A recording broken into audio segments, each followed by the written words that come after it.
우리 친정엄마도 팔다리는 가는데 허리가 이러십니다. 저는 안 그러려고 다이어트 한 건데 그냥 운명이려니 하려고요.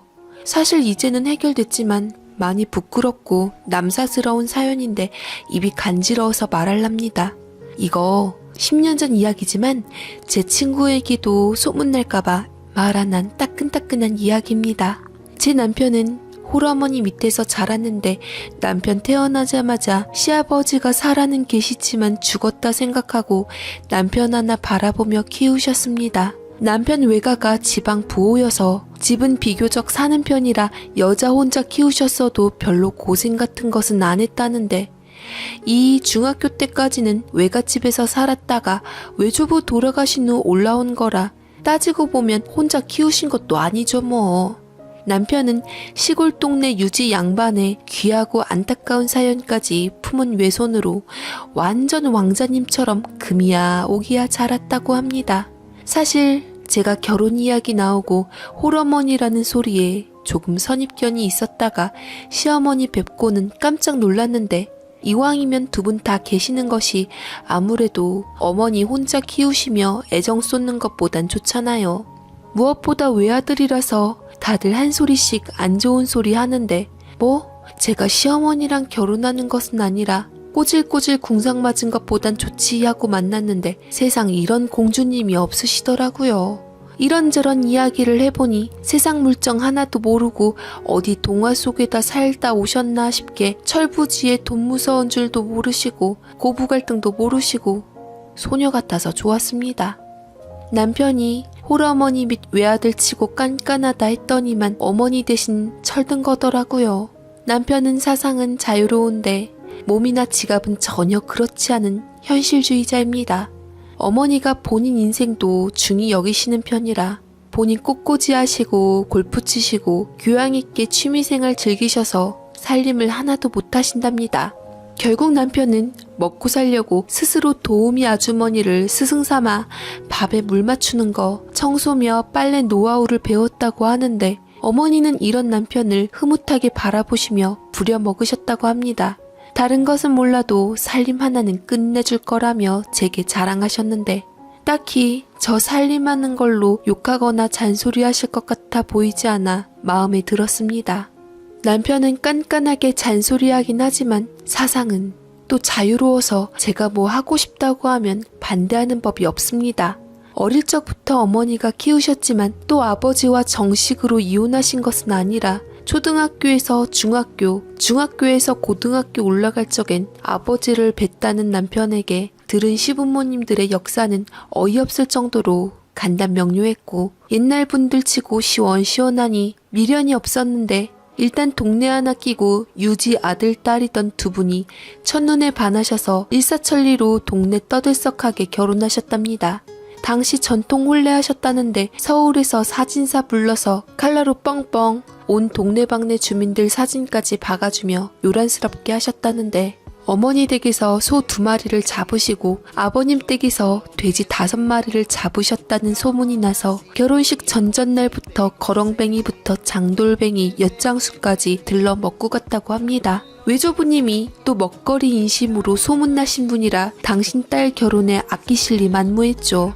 서로 반하기는 했어도 내외하고 얌전 뺀다고 별로 만난 적이 없었던 두 양반은 첫날을 무사히 치르고 논밭이라는 동네 사람들 시선 아랑곳 않고 남이 보건 말건 둘이서 손잡고 히히거리며 깨벗고 다니다 외할아버지께 한 소리 들으실 정도였다고 합니다. 그렇게 일주일쯤 처가에서 노시다가 이제 진짜로 시집에 가기 전날 대판 싸우신 건데 두 분 다 오야오야 니가 최고다 그래 어화둥둥 내 새끼 소리 듣고 자란 분이시라 파르르 해가지고는 신랑이 혼자 백마 타고 휑 하니 가버리시고 안절부절 따라 안 가냔 소리에 어머니는 획 토라지셔서는 문 닫고 버티신 거죠.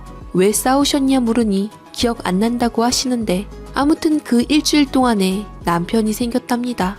임신 소식 알릴 적엔 이미 시아버지가 저기 바다 건너로 유학을 빙자한 유랑을 가셔서 본가에서 시부모님들이 그렇게 들어와라 해도 안 가고 버티신 거라고 합니다. 어머니는 어머니대로 신혼의 색시를 그렇게 두고 가서는 심간 편하게 바다 건너까지 놀러 갔냐는 건데, 신랑 낳고 두 집 어르신들이 애까지 놓고 설마 지들이 언제까지 반목하겠어 하시며 혼인신고하며 남편을 호적에 올렸는데, 아니 이 두 내외가 애 놓고도 영 반응이 없으니 중간에 끼어서 많이들 힘들어 하셨답니다.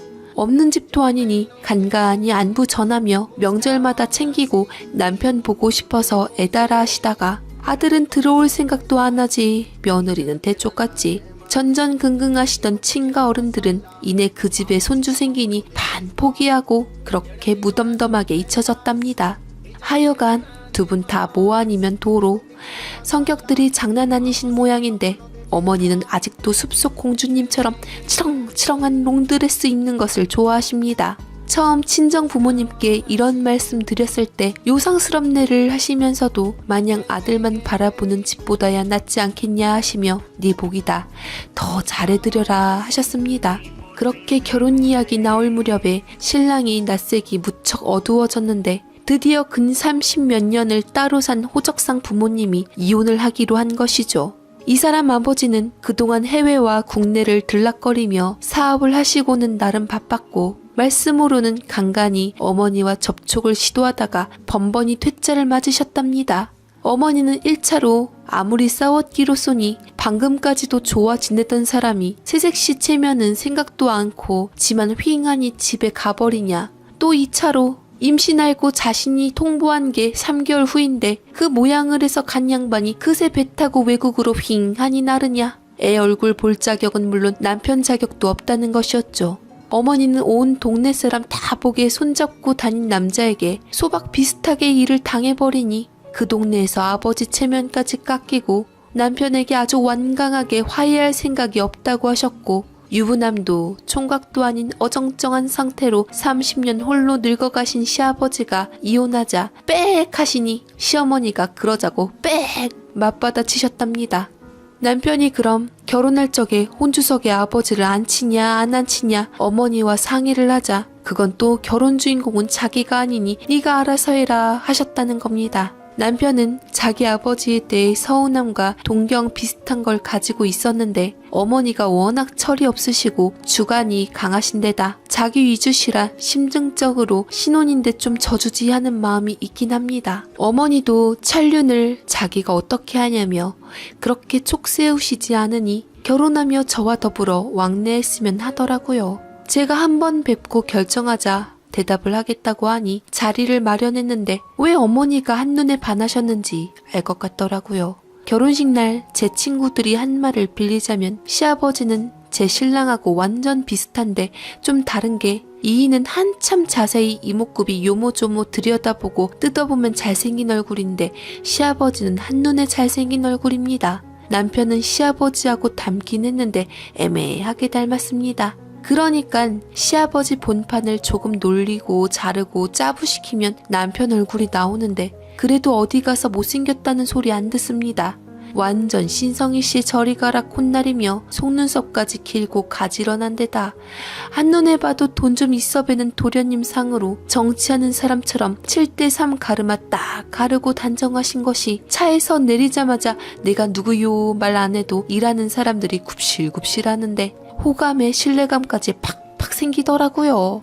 다행히 저를 예쁘게 보셔서 당신이 잘 보지 못한 아들하고 선뜻 결혼해 준 것이 고맙다시며 종종 한국 들릴 때 아가 선물 챙기고 주고받으며 왕래나 하자는 것이니 부담 느끼지 말라시는데 저야말로 감사했습니다. 시아버지를 두 번째 뵀을 때가 두 분 정식으로 이혼하셨다면서 얼굴이나 보자 하셔서 나갔던 날로 어머니까지 계셨는데, 남들이 보면 이제 결혼신고한 사람이지 절대 오늘 이혼한 부부 같지 않게 하하호호 여전히 사이 좋으시고, 아버님은 맛이 좀 좋다 싶은 것은 어머니 앞접시에 척 덜어드리고 어머니도 그 순간을 즐기시는 것을 보며 왜 저분들이 30몇 년을 아웅다웅 하신 것인지 이해가 안 갔습니다. 당시가 시아버지 55세였고 어머니 53세로 한창 나이에 두 분 다 피부 팽팽하고 몸매도 슬림해서 40대로 보였는데 서로 자존심 세우며 빽하며 안 보시더니 막상 이혼한다고 만나셔서는 얼굴 본 김에 데이트하셨다는 소리에 이러다 재혼식 하신다고 하시겠네. 아무튼 남편도 좀 본받겠지 싶어 특이한 두 분들을 마냥 연속극처럼 재미있게 보고 있었습니다. 애까지 있으니 떨어져 산 세월이 얼마라도 다른 이들과는 다를 거고 붙어서 지지고 볶고 살던 부부보다 떨어져서 좋은 팔자인가 보다 싶었지만 아버님은 딱 식탁 예절에 매너 갖춘 신사로 대할 뿐이지 공주님은 영 아내로 모시기 그렇다는 게 당시 결혼 일주일 만에 싸운 이유를 기억하고 계시더라고요. 그때 사랑 말고 눈에 아무것도 안 뵈는 두 양반이 온 동네방네 돌아다니며 손잡고 뛰기만 했겠습니까? 꽃이 흐드러지게 핀 산 중턱에서 이 양반들이 또 영화 주인공처럼 야생아 다 뭉개셨더구만요. 그렇게 하늘을 보며 세상에 남은 마지막 연인처럼 시시덕거리고 오셨는데 아버님이 그때 등을 벌레에 물린 모양입니다. 새신랑 체면에 내색은 안 하고 며칠을 몰래 긁고 말았는데 참다 본집에 가기 전날 밤에 어머님께 한번 들여다보고 약 좀 발라달라고 청하셨답니다. 부부가 뭐야? 내가 물론 네 어머니 이뻐서 택하기는 했는데 결혼했으니 이제 아내로 남편으로 연애 때와는 다르게 서로 흉허물 없이 봐줘야지 않냐 이 말이다. 아니 그런데 내가 봐달라고 등을 보이자마자 질겁을 비명을 질러대면서 뛰쳐나가려는 거야. 내가 붙잡았지. 사내 체면에 내가 간지러운 거 며칠을 참고 내색 않고 혼자 해결하라고 해봤겠지. 그게 안 되니 집에 가기 전날 부탁한 거 아니겠냐. 오죽했겠냐고. 등이라 보이지도 않고 누굴 붙들고 약을 청해 내가 기껏 용기 내서 말했더니 내가 거길 좀 긁어서 번졌나봐.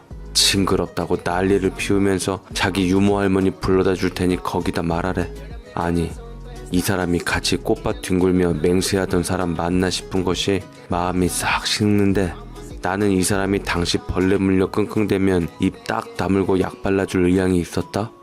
아니 새신랑 체면은 요만큼도 생각 않고 병이 있었냐는 둥 자기는 자기 상처에도 약 발라본 적이 없는 사람이라고 딱 자르는 거다. 누군 남의 약 발라줬겠냐?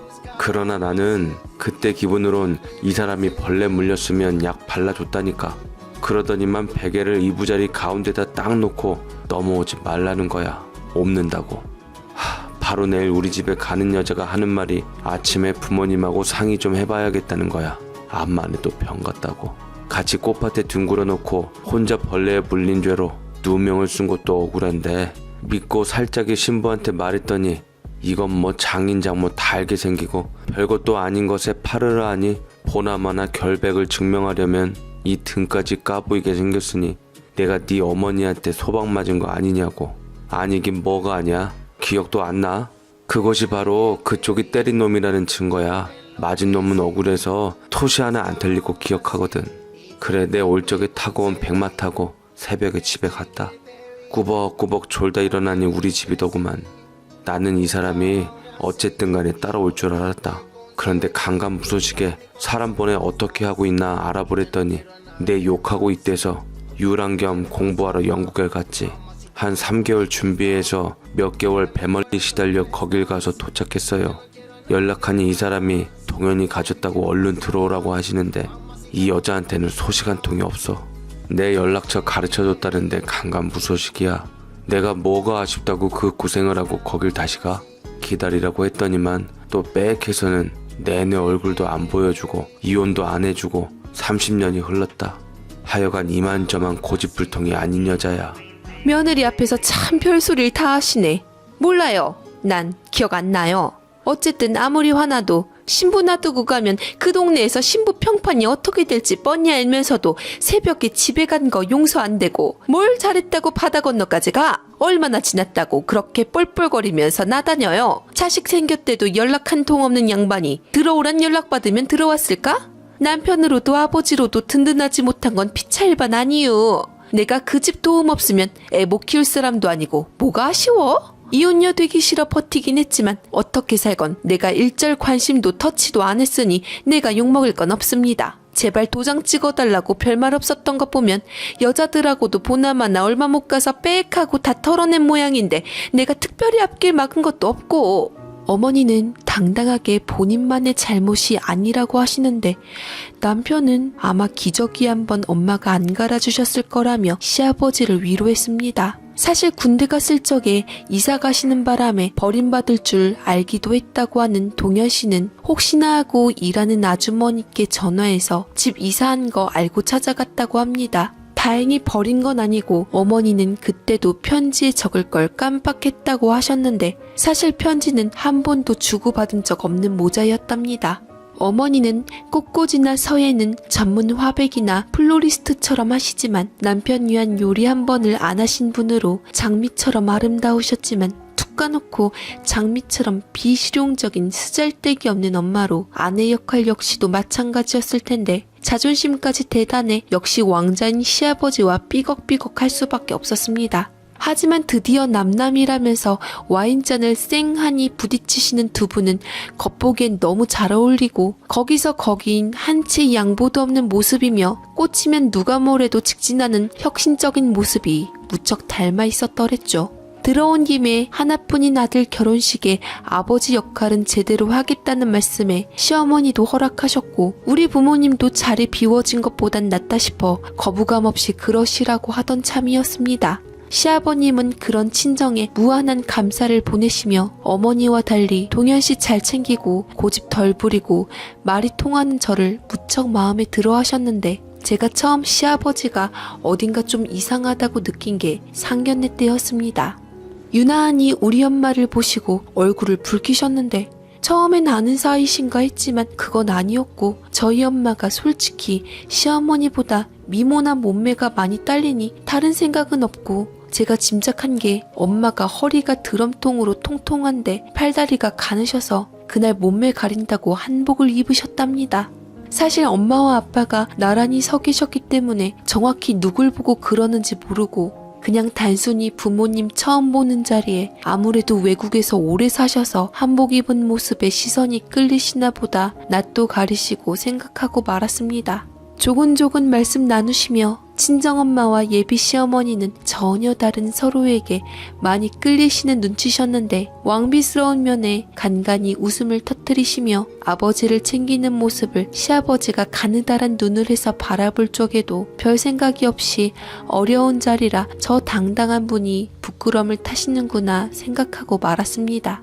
그런데 저 예물 맞추는 날 시부모님과 우리 부모님 모두 모시고 식사도 같이 하자셔서 아빠가 스케줄 최대로 마련하겠다 하시고 약속 잡으셨다가 중간에 일이 크게 헝클어지게 돼서 못 오시게 되어 엄마와 저만 갔는데 이날까지 한복을 입을 수 없었던 엄마가 코르셋을 단단히 조여 입었던 상태라 매무새 단장한다고 한참을 지체하셨습니다. 아무래도 차체가 낮다 보니 차 안에서 엉거주춤하면서 끌어올리는데 굼뜰 수밖에 없었는데 시아버님이 왜 안 내리시냐며 안달복달 하시고 엄마가 타고 계신 뒷좌석 문을 열려고 하시는 겁니다.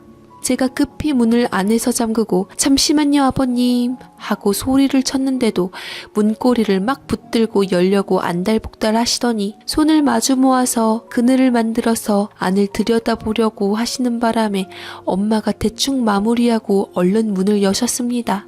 그러자 얼른 손을 내밀고 엄마 손을 붙드니 부끄러워 난감해 하시면서 얼떨결에 손을 잡으셨지요. 쳐내기도 또 민망하잖아요. 아버님은 예물 보는 동안에 엄마 옆이나 뒤에 딱 붙어서 저희보다도 관심이 더 많으셨는데 이거 어떠냐고 골라 보이시는 것이 영 제가 좋아하는 타입이라기보단 엄마들이나 끼는 그런 것들이었습니다. 시어머니께 감없다고 한 소리 들으시고는 조금 처져 계셨던 아버님은 이내 식사하러 가서 얼굴이 조금 풀리나 했는데 친정아버지가 연락해 기분이 무척 안 좋아지셨는데 인감도장이 급하게 필요해 집에 가는 길이라 죄송하다고 시어머니와 시아버지께 전화 바꿔서 말씀을 드리고 급히 자리를 드시게 된 것입니다. 죄송하다며 사죄하시는 친정어머니를 무슨 치맛자락 놓친 어린애처럼 아련하게 보시더니 당신이 모시겠다고 벌떡 일어서시다가 택시 타고 가겠다는 엄마 말씀에 동현 씨와 제가 얼른 일어나 모시니 마지못해 자리에 앉으셨습니다.